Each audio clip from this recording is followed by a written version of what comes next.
quand tu veux. Christophe, votre nom revient régulièrement dans les favoris. Qu'est-ce que vous en pensez?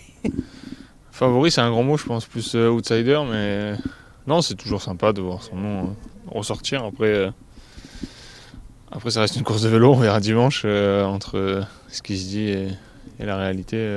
Voilà, on verra dimanche si les sensations sont bonnes. Je me sens bien jusqu'à présent depuis la sortie du Tour, donc il n'y a pas de raison. Ce maillot, il vous trotte dans la tête après la deuxième place l'an dernier? Ouais, après c'est difficile de s'imaginer avec un tel maillot, c'est quand même très ambitieux, mais c'est sûr que voilà, avec le résultat de l'année passée, on se dit que tout est possible et voilà, si on n'essaye pas, on peut pas savoir. Le parcours, avec ses 48 virages de circuit, ça vous convient? Qu'est-ce que vous en avez pensé en le reconnaissant? Ouais, on a connu des plus beaux parcours championnat du monde, c'est sûr. Voilà, c'est pas l'idéal, mais dans tous les cas, ça reste un championnat du monde. Il y a un maillot arc-en-ciel à aller chercher. Ce sera un grand coureur qui le portera demain, dimanche soir. Donc voilà, on verra en le courant, mais c'est sûr que c'est un parcours quand même assez atypique et particulier. Je suis pas sûr qu'on va prendre beaucoup de plaisir à le courir. Voilà, au fil des tours, ça risque d'être assez usant et difficile, surtout mentalement. Il va falloir rester concentré tout le temps. Il y a aucun moment de répit. Il y a des virages, voilà, toutes les 50 secondes, même moins. Il y a un virage, donc voilà, ça va être très difficile à appréhender. Mais ce sera pareil pour tout le monde. Mais ce sera très technique, c'est ça qui peut aussi vous convenir. Oui, je pense que la technicité du parcours, c'est pas un problème pour moi. Entre l'aimer et qui nous correspondent, il y a une différence, mais non, c'est un parcours qui me correspond bien. On est 2 semaines après la fin du Tour, ça va être une épreuve difficile comme l'est toujours un championnat du monde.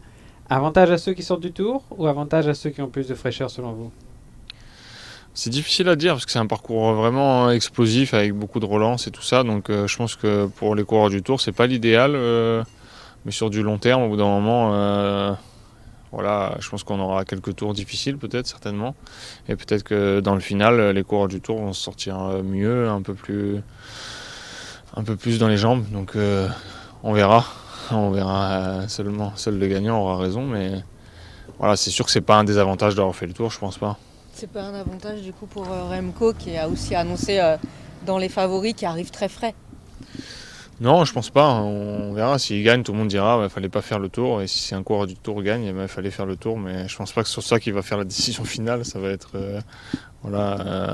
l'effet de course et la course qui va choisir. Mais je pense qu'à mon avis, sur 270 km, les coureurs du Tour ont quand même un avantage sur la fin de course. Les 4 monstres, Van Aert, Van der Poel, Pogacar, Remco, sont battables. J'espère. Non, j'espère. Sinon, on ne serait pas là au départ. Comme je l'ai dit, l'effet de course, la façon de courir, ce qui va se passer dans la course, tout peut arriver. C'est sûr que, voilà, quand vous avez dit favori, c'est pour ça que je vous ai repris, c'est plus outsider, puisqu'on a ces quatre coureurs-là qui sont plus favoris que moi, largement. Et voilà, après, c'est à nous de créer une course qui nous correspond et qui nous avantage. Est-ce que on annonce peut-être de la pluie? Est-ce que vous voyez ça d'un bon oeil? Ça va peut-être rendre la course plus difficile, peut-être moins technique aussi?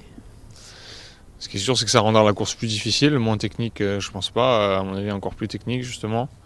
Ça risque de créer une course encore plus longue, que la vraie course commence encore plus tôt. Le placement sera encore plus important, mais ça veut dire aussi que voilà, des bons coureurs peuvent se faire piéger aussi juste à cause de ça. Une crevaison, ça arrive plus vite sous la pluie et tout ça. Des chutes, donc je pense que ça va être déjà assez particulier et sur du sec. Alors sur de la pluie, c'est difficile à imaginer. Vous serez co-leader de l'équipe de France ou le leader?